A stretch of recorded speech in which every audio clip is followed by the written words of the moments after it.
দর্শক স্বাগত জানাচ্ছি the voice of Gen Z powered by ফুডিতে। আপনাদের সাথে আছে আমি সাব্বির আহমেদ সন্ধি। দর্শক, আমরা হরহামেশাই ছবি তুলে থাকি, কিন্তু সেই ছবি কি কখনো প্রতিবাদের ভাষা হতে পারে? সেই ছবি কি আমাদের আবেগকে আরও তাড়িত করতে পারে? সেই ছবি কি ডকুমেন্টস হিসেবে থাকতে পারে? এই সবগুলো প্রশ্ন যদি আমি আপনাদের কাছে করি, আপনারা নিঃসন্দেহে বলবেন ছবি অনেক কিছুর মাধ্যম, ছবি একটা দলিল। দর্শক, আমাদের এই শোয়ে আমরা প্রজন্মের চিন্তা, দেশের আগামী এবং জনগণের ভাবনা নিয়ে আপনাদের কাছে সবসময় আসি। সমাজের প্রতিটি সেক্টরে যারা দুর্দান্ত সব কাজ করে যাচ্ছে, যারা নিজেদের কাজের মাধ্যমে মানুষকে উৎসাহিত করছে, আমরা তাদেরকেই নিয়ে আসি। আমাদের সাথে আজকে যিনি আছেন তিনি ফারহানা ফারা আলোকচিত্রী। ফারহানা ফারা, আপনাকে অসংখ্য ধন্যবাদ আমাদের সাথে আজকে যুক্ত হওয়ার জন্য। I was very excited about this show, কারণ আমরা ছবির মাধ্যমে আসলে অনেক কিছু দেখতে পাই।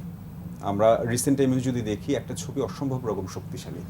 তো আমি শুরুতেই আপনার কাছে জানতে চাইব, এই ছবি তোলাকে কিভাবে প্রফেশনালি নেওয়া, বা এই জায়গাটা থেকে আসলে ভালোবাসাটা শুরু হলো কবে থেকে? ছবি তোলার শুরুটা আসলে প্রথমে যেটা ছিল আমার ভালো লাগার জায়গা থেকে। আসলে কখনো ভাবিনি যে ফটোগ্রাফিটাকে আমার কখনো একটা প্রফেশন হতে পারে। অন্য একটা প্রফেশনে ছিলাম, পাশাপাশি ছবি তুলতাম। তারপর আস্তে আস্তে সবার অ্যাপ্রিসিয়েশনগুলি পাচ্ছিলাম, কম্পিটিশনে পার্টিসিপেট করছিলাম, প্রাইজ পাচ্ছিলাম। তারপর একটা টাইমে মনে হলো এই জিনিসটাই যেহেতু আমাকে এত ভালো লাগা দিচ্ছে, তাহলে আমি সেটাকে প্রাতিষ্ঠানিকভাবে শিখি। শিখতে গিয়ে আসলে একেবারে আমার জব থেকে জাম্প করা, আমার যেটা আমি নর্মালি যে পড়াশোনাটা করছিলাম, আমি MBA করছিলাম, সেখান থেকেও ছেড়ে ছুড়ে দিয়ে একেবারেই আমি ডিপ্লোমা করতে শুরু করি। হ্যাঁ, কিন্তু সেটাও ফুল স্কলারশিপ পাওয়ার জন্য আসলে আমার জন্য সম্ভব হয়েছিল, কারণ আমাদের পরিবারগুলি যেটা হয় বাংলাদেশের মধ্যবিত্ত পরিবার, যে আপনাকে আসলে ফটোগ্রাফিটা একটা প্রফেশন হতে পারে এটা তারা ভাবতেই পারে না। আর সেটা শেখার জন্য তো টাকা পয়সা খরচ করা মানেই হয় না। এক্স্যাক্টলি। ফটোগ্রাফিটা সমাজে যেভাবে সেলিব্রেটেড হওয়ার কথা ছিল, সেটা হয়তো বর্তমান সময়ে এসে অনেকটাই হচ্ছে, পুরোটা হচ্ছে না। এবং পুরুষরা যতটা ইজিলি হচ্ছে আপনার এই কাজটাকে প্রফেশন হিসেবে নিতে পারে, যে পরিমাণে অ্যাক্সেস থাকে, নারীদের তো অনেক ক্ষেত্রেই বাধার সম্মুখীন হতে হয়। আমি সবসময় এই জিনিসটা আসলে কম্পেয়ার করি। আই গেস দর্শকরা হয়তো এটা নিয়ে হচ্ছে কোনো প্রশ্ন তুলবে না। আমি আপনার কাছে জানতে চাইবো যে আপনি যখন এটাকে প্রফেশন হিসেবে বেছে নিলেন, বা এত দুর্দান্ত সব আপনার কাজ, এত দারুণ সব ছবি তোলেন, এবং আপনার ছবি আমি নিজে বা আমার টিম যারা ছিল তারা কিন্তু দেখে অসম্ভব রকম ইন্সপায়ার্ড হয়েছে। তো সেই জায়গাটা আসলে কী কী চ্যালেঞ্জেস ফেস করেছেন বা ফেস করেননি? What was the journey? ছবি তুলতে গিয়ে আপনি চ্যালেঞ্জের কথা যেটা বললেন, সেটা আসলে আমাদেরকে শুরু করতে হয় একদম ছবি তুলতে যাওয়ার আগে। যদি আমি প্রফেশনালি আমার জায়গা থেকে বলি, একটা কাজ নেওয়ার আগে, যেহেতু আমি ফ্রিল্যান্স কাজ করছি, তো যখন একটা ক্লায়েন্টের কাছ থেকে একটা কাজ আসে, শুরুতে আমাদেরকে কিন্তু আগে মেপে নিতে হয় যে আমি যেই জায়গাটায় যাব আমি কতটুকু সেফ, বা ওখানে আমার সেফটি সিকিউরিটি কীভাবে মেনটেন হচ্ছে। তো যে কারণে এটা হয়তো আমি ছেলে হলে হয়তো এটা আমাকে ফেস করতে হতো না, হয়তো আরও অনেক কাজ করতে পারতাম, যেটা আমাকে হয়তো 80% কাজ হয়তো আমাকে বাদ দিতে হচ্ছে সিকিউরিটির কথা চিন্তা করে। তো কিন্তু কাজ করতে গিয়ে যেটা হয়, প্রত্যন্ত অঞ্চলে যখন আমরা যাই, মেয়ে হিসেবে আসলে আমরা ওই চ্যালেঞ্জটা আর ফেস করি না। চলে যাওয়ার পরে দেখা যায় যখন আমরা ছোট টিম নিয়ে যাই, কিন্তু তারপরও পুরো এরিয়াটা মনে হয় আমাদের একটা টিম হয়ে যায়। সবাই মিলে আমাদেরকে সাহায্য করে। কোনো একটা এরিয়া লক করতে হবে, সবাই মিলে একসাথে ওখানে দাঁড়িয়ে যায়। হ্যাঁ, এখন যাওয়া যাবে না। চুজ করেন সাবজেক্ট কি আসলে হচ্ছে আপনার সাথে কোঅপারেটিভ থাকে? এটার জন্য আগে আমাদেরকে যেতে হয়, ধরেন কাল শুট, আজকে আমি গিয়ে তার সাথে গল্প করলাম, কিছুটা সময় কাটালাম তার সাথে, সে যাতে আমার সাথে ফ্যামিলিয়ার হয়ে যায়। হ্যাঁ, ইজি হয়ে যায়। ইয়েস।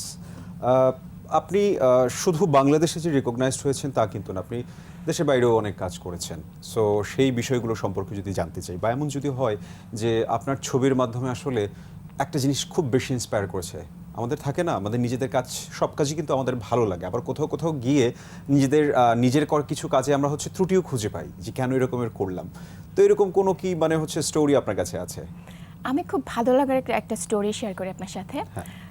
আমি একটা কাজ করেছিলাম, এটা সম্ভবত 2018 থেকে একটা কাজ করেছিলাম। তো যে একটা গার্মেন্টস ইন্ডাস্ট্রির জন্য, তাদের হেড অফিস ছিল নিউ ইয়র্কে। তো আমার একজন ক্লায়েন্ট ছিলেন যিনি হচ্ছে নিউ ইয়র্কে ওই অফিসে গিয়েছেন, জাস্ট ওনাদের সাথে কোনো একটা মিটিং ছিল, উনি ইন্ডিয়াতে আসবেন। উনি ওখানে বড় করে একটা ছবি টানানো ছিল, human size, more than human size.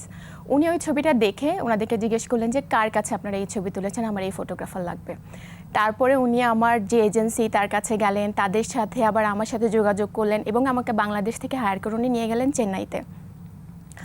ওখানে যাওয়ার পরে যেটা হয় যে যেহেতু ল্যাঙ্গুয়েজ ব্যারিয়ার আছে, ওনারা না ইংলিশটা বুঝতে পারছে না হিন্দিটা বুঝতে They পারছে। have different dialect and accent. যেহেতু আমি কাজ করছি ফ্যাক্টরি লেভেলে, ওখানে গিয়ে ওনাদের সাথে জাস্ট দু একটা শব্দ আমি শিখে নিয়েছিলাম। আমার যে ক্লায়েন্ট যা চায় সেটা আমি করেছি। করার পরে ক্লায়েন্টের যে অ্যাপ্রিসিয়েশনটা, ফেরার পরে আমি যখন ওনাকে ছবিগুলো পাঠিয়েছি, উনি আমাকে বিশাল লম্বা একটা ইমেল পাঠিয়েছে বাহ। এবং এখনো পর্যন্ত she is my best friend now. বাহ, that's very good, that's very inspiring. ছবি আমাদের প্রতিবাদের ভাষা। আমরা যদি যে জিনিসটা হয় 1971-এ, তখন কিন্তু বাংলাদেশে এরকম ফটোগ্রাফাররা ছিলেন না, দেশের বাইরে যে ফটোগ্রাফাররা ছিলেন, সো তাদের তোলা ছবিতে কিন্তু আমরা হচ্ছে অনেক জটিলতা খুঁজে পাই, অনেক হচ্ছে বাস্তবতা আমরা খুঁজে পাচ্ছি, অনেক দলিল হিসেবে থাকছে। আমরা যদি রিসেন্ট টাইমে বলি, অগ্নিকাণ্ডের অনেক ঘটনা ঘটে যেটা আমাদের হৃদয়ে ছুঁয়ে যায়। অনেক সময় যে জিনিসগুলো হয়, যে রানা প্লাজার যে ছবির কথা আমরা বলতেছি, সেটাও কিন্তু হচ্ছে আমাদের অনেক হিসাব নিকাশ মিলায়। সো আপনার কোনো ছবি কীরকম আছে যেটা আসলে হচ্ছে এরকমের দলিল হয়ে প্রতিবাদের ভাষা হয়ে গিয়েছে? আমি যদি থাকে আমি আপনার কাছ থেকেই শুনতে চাচ্ছি। আচ্ছা, আমি যেহেতু ফটো সাংবাদিক না, সেহেতু আমাকে এই টাইপের জায়গাগুলিতে যেতে হয় না। তবে আমি যেটা করেছি, রানা প্লাজার যারা ভিকটিম ছিলেন, জি, জি। ভিকটিম না বলে আমি সার্ভাইভার বলি, জি, যারা সার্ভাইভার survivor, ছিলেন, Warriors. তাদের ওপরে তাদেরকে পুনর্বাসনের একটা ব্যবস্থা করা হয়েছিল। একটা প্রজেক্ট ছিল একটা এনজিওর আন্ডারে। আমি গিয়েছিলাম 14 দিনের একটা ট্যুরে, এটা সারা বাংলাদেশে ছিল ট্যুরটা। 14 দিনের ট্যুরে আমি 12টা জেলা ঘুরেছি এবং 12টা জেলায় গিয়ে আমি তাদের যে স্টোরিগুলো সেগুলো আমি তুলে এনেছি ভিডিও এবং হচ্ছে ফটোর মাধ্যমে। ওনাদের যে গল্পগুলি আমি দেখেছি, এক একজন মানুষ মৃত্যুর কূপ থেকে পেরিয়ে এসে তারা যেভাবে জীবনের কাছে ঘুরে দাঁড়িয়েছে, আসলে এই গল্পগুলি আমি যতটা না ওনাদের সাহায্য হয়েছে, তার থেকে বেশি হয়েছে আমার নিজেকে আমাকে বুঝতে শিখিয়েছে যে জীবন আসলে একটা জায়গায় থেমে থাকে না, অবশ্যই। প্রতিটা জায়গায় আসলে সেখান থেকে যেখানে শেষ সেখান থেকে আবার শুরু আমাদের হচ্ছে এক্স্যাক্টলি, আমরা অনেক সময় অনেক কিছুর সম্মুখীন হই, আমাদের সামনে অসংখ্য বাধা থাকে, আমরা মেন্টালি ডিপ্রেস থাকি, কিন্তু সেই জায়গা থেকে আমাদের দাঁড়াতে হয়। আর হ্যাঁ, ছবি আসলেই অনেক কিছুর মাধ্যম হতে পারে। দর্শক, ছবি কিভাবে একটা শক্তিশালী মাধ্যম, ছবি কি শুধু ছবি, এরকম নানা ধরনের প্রশ্ন আপনাদের আমি আজকে উত্তর শোনাবো। দর্শক, নিয়ে নিচ্ছি ছোট্ট একটা বিরতি, আমাদের সঙ্গে উপস্থিত থাকুন, ফিরছে অল্প কিছুক্ষণের মধ্যে।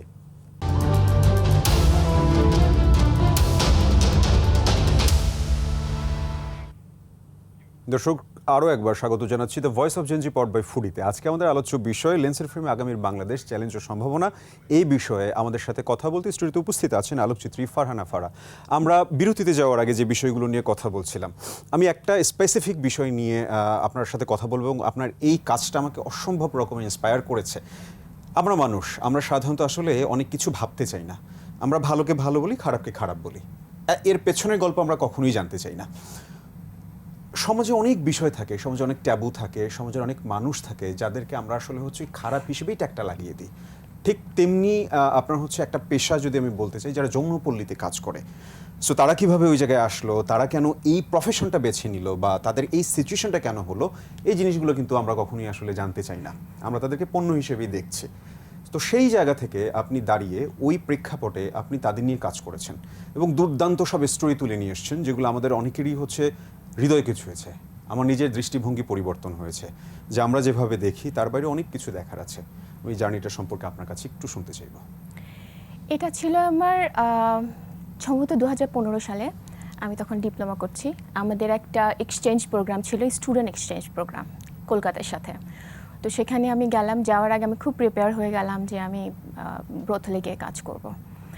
ওখানে যাওয়ার পরে যেটা হয়েছে, ওটা ছিল আমার জীবনের প্রথমবার বাংলাদেশের বাইরে যাওয়া, আর একা কোথাও যাওয়া, পরিবারের বাইরে।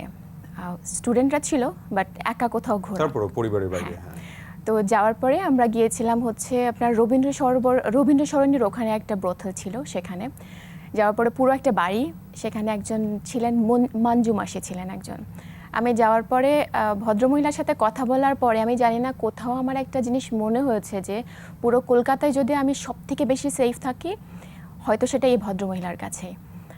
আমাকে নিয়ে গিয়েছিলেন আমাদের অন্য আরেকজন ফটোগ্রাফার, যিনি কল্পনাও করেননি যে আমি ওখানে হয়তো থেকে যাব সেদিন। কথা ছিল আমি গিয়ে এসে কাজ করব। তারপর আমি ওনাকে বললাম যে না, আমি এখানে থাকবো। উনি খুব ভয় পেলেন। তারপরে সেখানে আমি কাটালাম 7 দিন। সাহসের ব্যাপার। হ্যাঁ, কিন্তু ওই ভদ্রমহিলার চোখে কিছু একটা ছিল যেটা আমাকে ভয়টা, তখন আমার মনে হয়েছে যে মানে সেফটি ফিলিংস যেটা সেটা মানে হ্যাঁ। তো ওনার সাথে থাকার পরে আমি ওখানে প্রথম 2-3 দিন আমি কারোর সাথে কোনো কথা বলতে পারিনি। তারা প্রচণ্ড রিজিড ছিল, আমার সাথে কথা বলছিল না।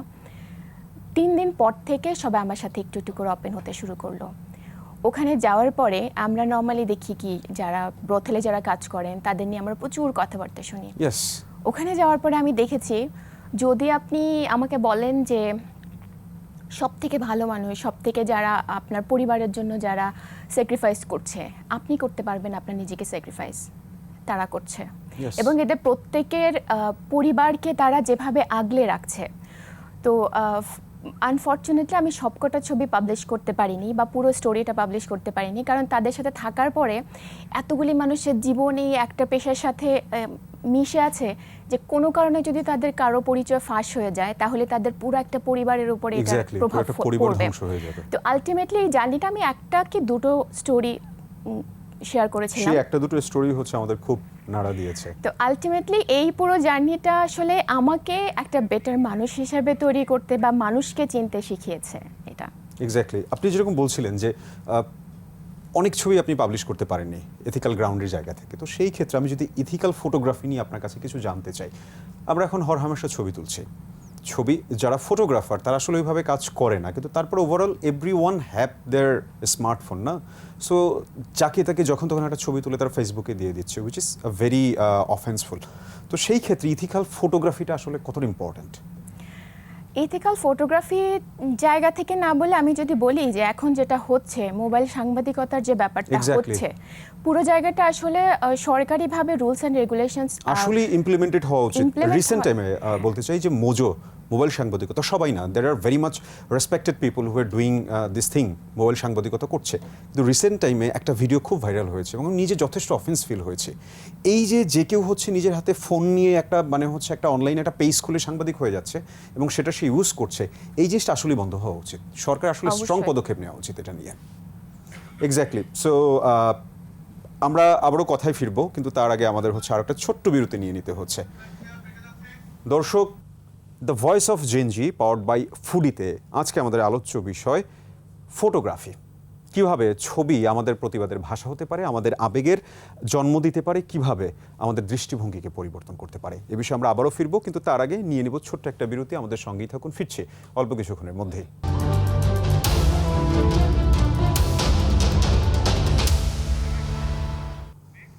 দর্শক, স্বাগত আরও একবার the voice of Gen Z powered by ফুডিতে। আমরা আমাদের আলোচনায় ফিরে যাচ্ছি। ফারা, আপনি ইন্টারন্যাশনালি অনেক জায়গায় রিকগনাইজড হয়েছেন, অনেক বড় বড় জায়গায়, অনেক বড় বড় হচ্ছে এনজিও যদি বলতে চাই, অনেক বড় বড় ব্র্যান্ডের সাথে আপনি আসলে কাজ করেছেন। তো এই জার্নিটা আসলে কীরকমের ছিল এবং এর পাশাপাশি বাংলাদেশে বর্তমান সময়ে দাঁড়িয়ে যারা তাদের প্যাশনকে, ফটোগ্রাফি প্যাশনকে প্রফেশন হিসেবে নিতে যাচ্ছে, সেক্ষেত্রে তাদের আসলে কী কী জিনিস মাথায় রাখা উচিত?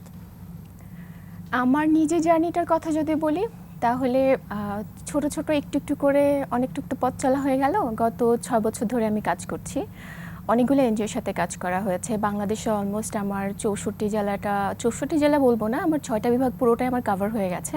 You did work with fair feature and action aid, right? হ্যাঁ, ফেয়ার ফিচার, অ্যাকশন এইড, তারপরে হচ্ছে আপনার ব্র্যাক, ইউএনএফপিএ, তারপরে হচ্ছে আপনার all of them are very much prestigious. Fair picture যদি বলি, অ্যাকশন এইড যদি বলি, ইয়েস। সো সেক্ষেত্রে এদের সাথে আসলে কাজ করে কী কী বিষয়গুলো আপনার মনে হয়েছে যে এই জিনিসগুলো যদি আমরা হচ্ছে একদম মেইন স্ট্রিমে নিয়ে আসতে পারতাম, তো সেক্ষেত্রে আমরা আরও ভালো কিছু করতে পারতাম?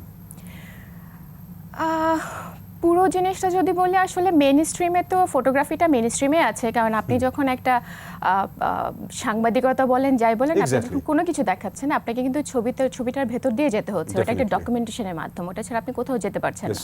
Weather we talk about photo or video, ছবিটাই তো আসল। ছবিটাই আসল, আপনাকে ওটা করতেই হচ্ছে। আর আপনি বলছিলেন হচ্ছে নতুন যারা কাজ করছে তাদের আসলে কিভাবে মানে তাদের সম্ভাবনা। Exactly, at the end of the day দেখা যায় যে অনেক there are very much courageous people যারা আসলে দুর্দান্ত ছবি তুলতেছে, কিন্তু ব্যাক ইন দ্য মাইন্ড গিয়ে মাথায় এই জিনিসটা ঘুরে বেড়াচ্ছে, আমার তো হচ্ছে মাস শেষে একটা স্টেবল আর্নিং নেই। তো সেক্ষেত্রে what they can do?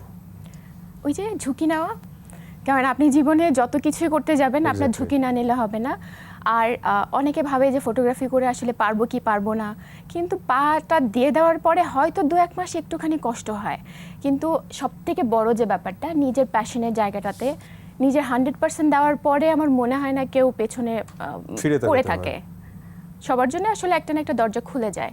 So আমার কথা হচ্ছে যারা নতুন কাজ করছে তাদের জন্য হচ্ছে লেগে থাকতে হবে। লেগে থাকার বিকল্প আসলে আর কিছু নাই, কারণ এই যে সফলতা যে জার্নিটা, আপনি বললে হবে না যে আমি এলিভেটরে করে সফল হয়ে যাব। সফলতাটা মানেই সফলতার পরিশ্রম। জার্নি পুরোটাই আপনাকে আসলে সিঁড়িটা পার হয়ে হয়ে উঠতে হবে। সো ওটাই সহজ কোনো পথ না, লেগে থাকতে হবে। এক্স্যাক্টলি। ফটোগ্রাফির মাধ্যমে আসলে ইন্টারন্যাশনালি তো আমরা হচ্ছে দেশকে রিকগনাইজ করি, কিন্তু দেশের উন্নয়নে আসলে ফটোগ্রাফি কি সামহাউ কানেক্টেড হতে পারে? আই নো, বাট আমি আপনার দৃষ্টিভঙ্গি থেকে জানতে চাচ্ছি, বা আপনার কি মনে আই হয়? থিঙ্ক পুরোটাই এটা ভাইস ভার্সা। আপনি দেশকে ডুবিয়েও দিতে পারেন, আবার দেশকে আপনি উঠিয়েও দিতে পারেন। এক্স্যাক্টলি। কারণ আমরা যখন যারা ট্রাভেল ফটোগ্রাফাররা যখন হচ্ছে বাংলাদেশে বিভিন্ন অঞ্চলে ছবি দিচ্ছে, তাতে কি হচ্ছে আমরা পর্যটক হচ্ছে আমরা আকর্ষণ বাড়ছে, করছি বাইরে আকর্ষণ থেকে। হচ্ছে, হ্যাঁ, আবার বিভিন্ন সেক্টরে যেমন বিভিন্ন জায়গায় যে হাতের কাজগুলি হচ্ছে বা আমাদের ইন্ডাস্ট্রিয়াল সেক্টরে যেভাবে আমরা কাজ করছি, সবকিছু মিলে আমাদের এই প্রতিটা ছবি কিন্তু ধরেন কোন একটা বায়ারকে অ্যাট্রাক্ট করছে। এক্স্যাক্টলি। আমি হচ্ছে খুব ছোট্ট করে যদি আমার একটা এক্সপিরিয়েন্স শেয়ার করি, বাংলাদেশে খুব সুন্দর একটা ঝর্ণার নাম আছে লুংফেরবা সাইতার। আচ্ছা। এটা হচ্ছে আপনার বান্দরবানে থানচি দিয়ে ঢুকতে হয়, there is this 3 to 4 days trek.